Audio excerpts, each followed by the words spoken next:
So what is happening in the Russia-Ukraine war? Not with words, but with maps, according to George Romanos. He's a writer, analyst, historical researcher. He speaks to MLordandGod. He does not make assessments but about what is happening in Russia-Ukraine right now. He presents and reads us maps that show the real picture of the war, maps based exclusively on Western sources. And he writes, Ukraine after the abandonment of Kherson by the Russians, analysis with 14 maps and documents. If I had to pick just one item to present from the war in Ukraine, I would choose what Figure 1 shows, which shows the briefing from the Ministry of Defense of Ukraine. Based on this, today the Ukrainian army numbers 1 million men in arms and has 900,000 reserves. It is characteristic that Ukraine's war spending from 4.6 billion in 2020 has jumped to 136 billion in 2022, an amount that far exceeds this year's total budget of Ukraine, which will be slightly above 100 billion. This disproportionately large number of Ukrainian soldiers compared to the Russians, I have pointed out since April 2022, as well as the huge front of 1,500 kilometers. It's also been proven from American Pentagon sources that the Russians lined up almost 150,000 soldiers. Thus, the global war paradox attempted by Russia was partially justified by controlling almost 110,000 square kilometers of Ukraine today. But it was forced into a series of self-destructive retreats, most recently this partial retreat of Kherson. We can now safely conclude that with this so little an army on so extensive a front, no Russian staff plan could have been entirely successful. I have already referred months ago, at length in my previous texts and interviews, to the obvious weaknesses of Russian operations, planning, personnel, intelligence, logistics, and others.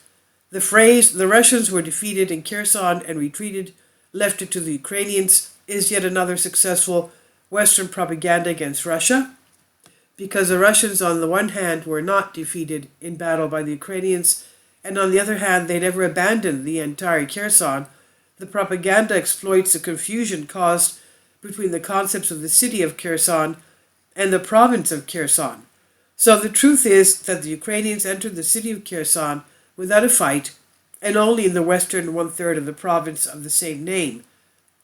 Thus, after November 11, they own 9,487 square kilometers out of 28,461 square kilometers. That is the whole province of Kherson. Accordingly, the Russians own the largest part, eastern Kherson, which is 2/3 of the old province and corresponds to 18,974 square kilometers. The numbers are approximate to as absolute measurements on the ground are impossible due to ongoing military operations, so occupancy rates are fluid. It must be emphasized that the withdrawal of the Russians took place without a bullet being fired, and their troops were not shelled by the Ukrainians, while the Russian army was blowing up the bridges behind them. At the same time, Zelensky himself, the US, and Westerners, until the last moment, were talking about a Russian trap, which was not true. Behind the whole issue of Russian withdrawal from Kiev, Kharkov, Kherson is what I have persistently emphasized again, that the geopolitical world war waged by Russia against 40 Western countries is in many cases ends at the expense of Russian operations in Ukraine. The second most important fact, in my opinion, is the unknown case of the Russian Chaplinka base that was located in the southeast of Kherson province. This is by MLordandGod, and I've translated this for you from a Greek article. Please leave your comments, and thank you for your support. Kindly support my Patreon account.